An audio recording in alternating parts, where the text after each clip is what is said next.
course, during the 19th century, and especially the High Victorian period from the 50s to the 70s, the most culturally important and visible aspect of the city life is, of course, this is the home of the middle class. So we have all kinds of developments in the cities to benefit the middle class. So they were not the most numerous group in the cities, but they were quite visible. So we have pavements, we have various means of entertainment, we have various cultural institutions, we have the courts of law, we have the luxurious shops, so something that the wealthier sections of the society could benefit from. One of the, let's say, more pleasant aspects of city life in the 19th century is a big national discussion of the style, the architectural style which should be used for public buildings. And the discussion, known sometimes as the Battle of the Styles, concerned the two predominant styles, the neoclassical style and the neo-Gothic style. So if you look at some institutions, such as, for example, the British Museum that was established in the second half of the 18th century, it's clearly neoclassical with columns and a very clear structure that goes back to the ancient temples of Greece and Rome.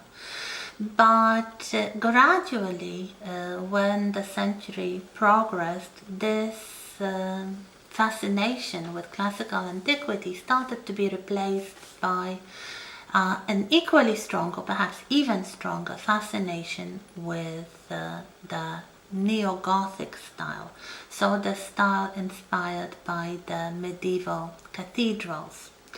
And there are some important moments, for example, when in 1832, I think, there was a massive fire that almost entirely destroyed the old Houses of Parliament, and the new building had to be commissioned and built.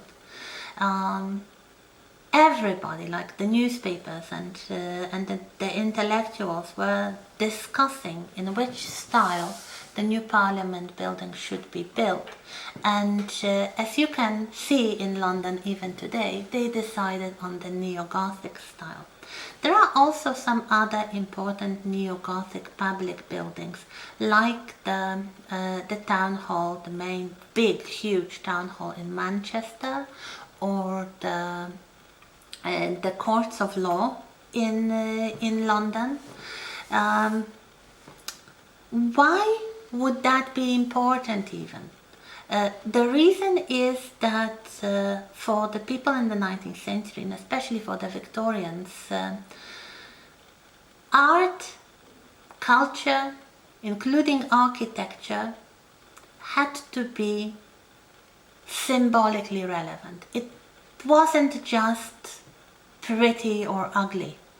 It had to convey a message, and public buildings especially had to convey a proper message.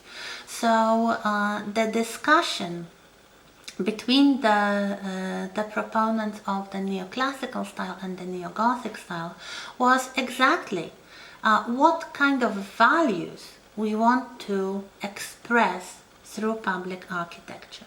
So what we have are the classical values of philosophy and democracy and, well, the civil virtues, let's say, or the medieval-inspired Christian values. Of course, as you can judge by the current look of the Houses of Parliament, the Christian values won. There were some other factors here.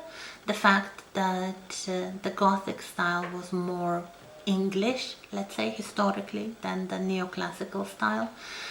It was a northern style rather than something coming from the Mediterranean. One of the architects that were especially vocal in this discussion was Augustus. He had many names, but the first one was Augustus Pugin. Augustus Pugin. You may want to look him up. I remember watching an interesting documentary about him, which was, I think, entitled God's Own Architect. He was a very deeply religious man, and he also designed many of the very interesting neo-Gothic churches in the 19th century in England, mostly in relatively poorer areas with the working class population, and apparently he said he wanted to make the local church more visually attractive and inviting than a local pub. So tells you something about the man. And this fascination of the majority perhaps of the Victorians with the Middle Ages, or what they imagined the Middle Ages to be, the age of chivalry, the age of Christianity, the age of integrity, spirituality, is something that is really very important for Victorian culture, and something that we'll probably discuss next week when we talk about Victorian values. This is mostly a kind of development of middle class, bourgeois mentality and values, but by the time of Victoria's reign, it really takes central stage in the British culture. So that's quite visible in town halls, law courts, universities, museums, concert halls, libraries, schools, even things like hotels. This very wonderful, opulent new hotel, very luxurious hotel near St. Pancras station. It's very much in this kind of quasi-medieval style. So yeah, and the prosperous cities wanted to improve their looks. They wanted to become more beautiful and more comfortable, but there was always this moral element to it, which is very, very typical for Victorian culture in general. And one of the reasons why Victorian culture was so detested and vilified later on in the 20th century, and why so many of these buildings were summarily destroyed. I guess this hotel near St. Pancras was saved at the last moment. They wanted to destroy it completely and build probably something like a skyscraper or another glass and aluminium monstrosity, but they finally decided to keep it as a historical monument, and I think it was a very good decision. So we have this concept of the Gothic revival, of the Victorian Gothic, which links the urban environment with Victorian morality. Culture is integrated, yes? So everything follows the same paradigm, and in the 19th century it is Victorian culture, Victorian values, and such things. Okay, I leave you at this stage. I uploaded the pages from Queen Victoria's journals provided by Miss Carolina. So that's really something wonderful for you to see on Moodle.